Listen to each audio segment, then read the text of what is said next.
Laurence Dupin, bonjour. Bonjour Véronique. Merci d'être sur le plateau de TV Fils 78 pour ce VIP qui vous est consacré. Vous êtes yvelinoise, vous êtes très active justement dans les Yvelines et vous êtes ici pour une cause qui vous tient à cœur, c'est-à-dire que vous avez créé une association qui s'appelle Art Convergence. Et je voudrais d'abord qu'on sache qui vous êtes à la base. Vous travaillez dans quel domaine? À la base, je travaille dans l'édition médicale et surtout sur des supports médias, en fait, des applications, des sites internet très spécialisés et de formation pour les médecins. D'accord, voilà. dans le domaine médical. Ça n'a médical. pas grand-chose à voir avec l'objet de l'association. Alors, votre association, elle s'appelle Art Convergence, on l'a dit. On voit l'affiche d'une de vos expos. Dites-moi ce que c'est. C'est l'affiche du prochain prix vidéo, en fait. C'est un peu particulier. Ah oui, il y a tellement de choses à dire. Alors bon, là, il faut bien vivre avec une maladie psychique. Il faut bien vivre, mais bien. Voilà, c'est exactement ça. Mais finalement, ça résume assez bien le projet de l'association. Alors, dites-moi. Qui, au départ, en fait, s'est créé en 2013, grâce à des médecins qui ont participé à ce projet, à des élus, à des personnes qui travaillaient dans le milieu de la profession médicale en tant que journalistes. Et en fait, l'idée, ça a été de permettre d'offrir en fait à des personnes qui souffraient de troubles psychiques la possibilité de travailler avec des artistes professionnels et d'exposer dans les mêmes conditions qu'un artiste connu, enfin en tout cas confirmé. Et alors concrètement, comment ça se passe ? Concrètement, on les accompagne par groupe de 8-10, enfin des artistes. Donc un artiste prend un groupe de 8-10 ? Non, plusieurs artistes se relaient, en général ils sont 3-4, en fonction des artistes bénéficiaires et de leurs talents.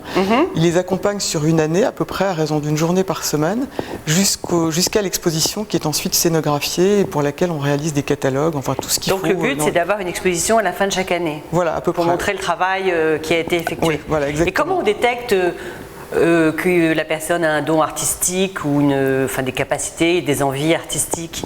Ça, c'est un aspect aussi qui est intéressant, c'est que ça nous permet d'aller voir les centres de soins, les psychiatres. Bon, c'est eux auprès Parce que vous allez les chercher. On va les chercher en fait. En fait, on lance des appels à projets auprès des soignants en fait en psychiatrie, c'est-à-dire tout ce qui existe. Exactement. Ouais. Ou art thérapeute. Non, pas forcément. Non, c'est que les art thérapeutes travaillent quelquefois dans des centres de soins, mais nous on ne travaille pas directement avec des art thérapeutes. Oui, vous c'est à l'extérieur. Nous c'est à l'extérieur, principalement. On a quelquefois des projets qui sont faits en intra, ce qui s'appelle dans l'hôpital, mais ça c'était un peu particulier. Encore autre chose. Alors là, nous avons deux affiches des expositions que vous avez déjà réalisées. Ce sont les deux dernières expositions, voilà. Exactement. Alors celle-là, dites-moi, Nature. Nature, elle a été présentée à l'École des Beaux-Arts de Versailles dans la galerie au mois de septembre cette année pendant 10 jours. D'accord. Il y avait combien d'artistes, pardon ? Voilà, elle est issue du travail de 8 artistes bénéficiaires qui étaient encadrés donc par Bertrand Alapetite, qui est l'ancien directeur de l'École des Beaux-Arts, deux autres artistes, Florence Couten et Stéphanie Biville, qui sont des artistes confirmés, pas tout à fait professionnels. Mais et bénévoles, qui ont suivi bénévolement pendant l'année, une fois par semaine. Exactement. Et alors, l'autre projet, c'est un peu particulier justement, parce que là, en l'occurrence, ce sont des artistes qui étaient considérés comme professionnels, c'est-à-dire qu'on a rémunéré pour ce projet. Et c'est un projet qu'on a monté entièrement avec le conseil départemental et l'hôpital Jean-Martin Charcot. On a en fait institué un atelier dans l'hôpital, dans une friche de l'hôpital, pour construire des personnages que vous voyez sur l'affiche, qui sont des personnages en papier mâché, qui font à peu près 2,50 m, 3 m de haut et qui reprennent le tableau de l'escamateur de Jérôme Bosch. D'accord. Et là, en fait, on s'est accroché en fait au thème de l'escamateur, à Jérôme Bosch, pour pouvoir créer cette exposition. D'accord. Alors, vous avez combien de bénéficiaires pour l'instant ? On a un peu plus de 30 bénéficiaires. Vous avez un lieu pour les faire travailler ? On a un lieu qui nous est prêté à Versailles-Chantier le lundi. Et sinon, on est mobile, c'est-à-dire en fait, on peut monter des ateliers un peu partout en fonction des projets. D'accord. Je crois que vous avez un projet. Vous avez plein de projets. Alors, c'est un peu compliqué parce qu'on n'a pas beaucoup de temps. Un prix de vidéo.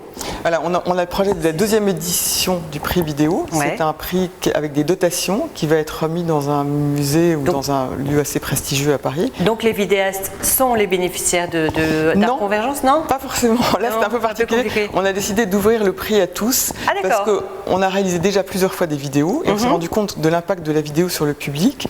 Et l'idée, c'est qu'avec des très courts métrages, les professionnels de la vidéo, du cinéma, des beaux-arts ou autres, puissent parler de la maladie psychique avec un regard regard qui soit en connaissance, enfin le plus possible en connaissance de cause. Donc effectivement, ils peuvent travailler avec des bénéficiaires aussi ou des personnes concernées. D'accord, je comprends.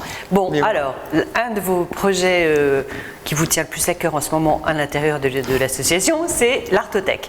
Qu'est-ce que c'est qu'une Artothèque en 2 mots? C'est une sorte de bibliothèque d'œuvres, c'est-à-dire que maintenant l'association existe depuis 4 ans. On a réalisé à peu près 6 expositions et la plupart de ces œuvres sont souvent en souffrance, un peu oubliées et en tout cas pas toujours bien préservées.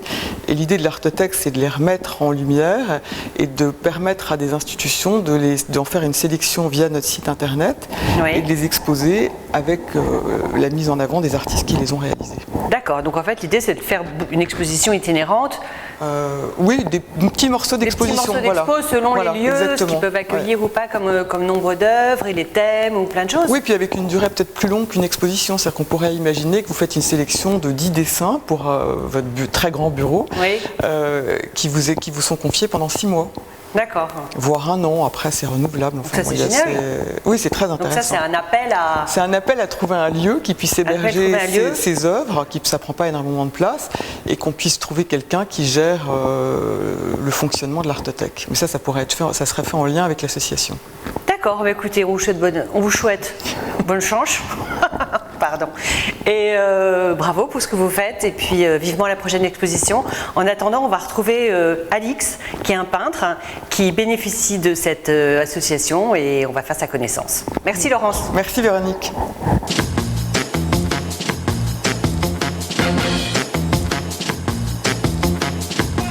Bonjour Alix.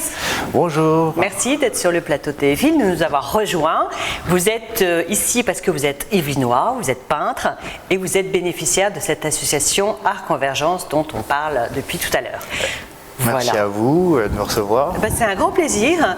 Alors, je crois savoir que vous avez toujours été artiste finalement. Vous avez toujours été attiré par le monde de l'art, du visuel, du visuel très jeune. Effectivement, jeune, j'ai commencé à faire des graffitis dans le métro et pour attirer l'œil, le regard des passagers. Et c'est vrai que ça m'a apporté beaucoup d'adrénaline, beaucoup de plaisir sur le moment. Et c'était de l'art urbain, donc vous vous exprimiez principalement. J'étais graphiste, oui, je faisais des graphes dans le métro principalement. C'était ça.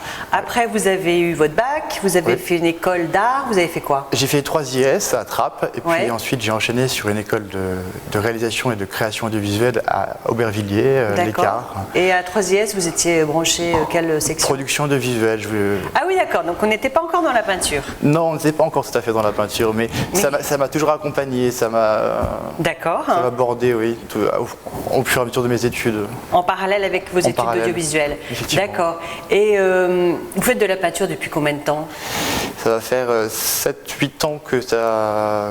On parle plus de graffiti, non, on parle de peinture. Ça fait 7-8 ans que ça déménage, que je travaille tous les jours, que je m'y attelle. C'est votre vraie activité. Voilà, ouais, vraiment. D'accord.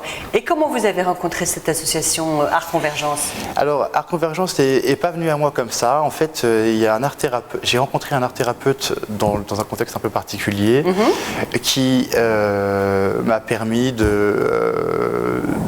connaître Art Convergence.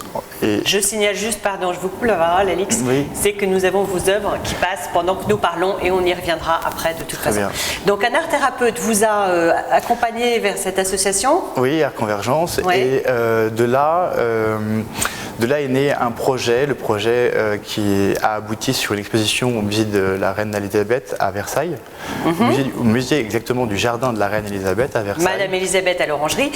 Merci. Voilà, vous avez, si je peux me permettre, et vous avez donc exposé cette série de tableaux que nous avons là.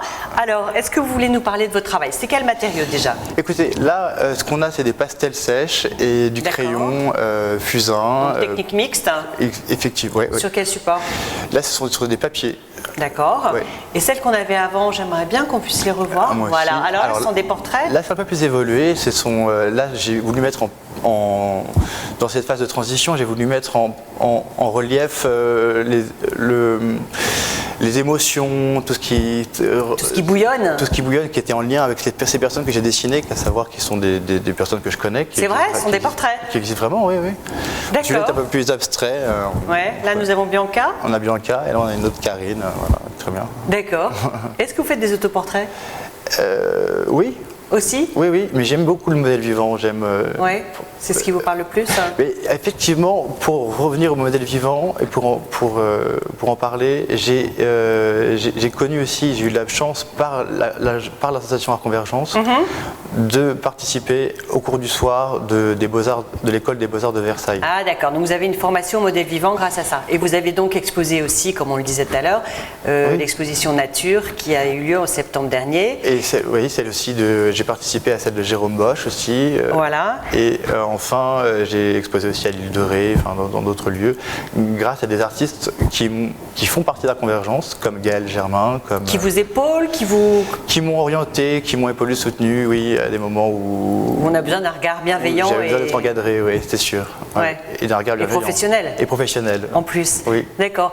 Vous avez des expos prévus là bientôt dans les Yvelines, ailleurs on sait ou pas? Ailleurs, j'y pense un petit peu, oui, sur des lieux un peu particuliers. Genre la Cité du Cinéma. D'accord. Je ne sais pas si ça va être concluant, mais c'est un projet que je veux mettre au point, oui. Et en ce moment, vous êtes à la Halle Saint-Pierre. Alors c'est où? Oui, cette expo-là, juste maintenant. C'est ça qui nous interpelle, ouais. Oui, dites-moi. Je suis bénéficiaire de cette chance qui m'a été donnée. Il y a beaucoup d'artistes qui voudraient être exposés à la Halle Saint-Pierre parce que c'est un lieu où il y a beaucoup de passages. Vous avez été sélectionné. Et oui. C'est à Paris. Et c'est à Paris, en bas de la butte de Montmartre. En bas de la butte de Montmartre. Et c'est à voir maintenant et encore pendant quelques... C'était à voir tout au mois d'avril et jusqu'au 10 mai, je crois. C'est prolongé au mois de mai. Oui, c'est ça. Ok. Alix, merci beaucoup, bravo pour vos beaux tableaux. Merci. Et continuez et donnez-nous des nouvelles. Eh bien, avec grand plaisir. Merci. Je vous remercie. À bientôt. Au revoir. Au revoir.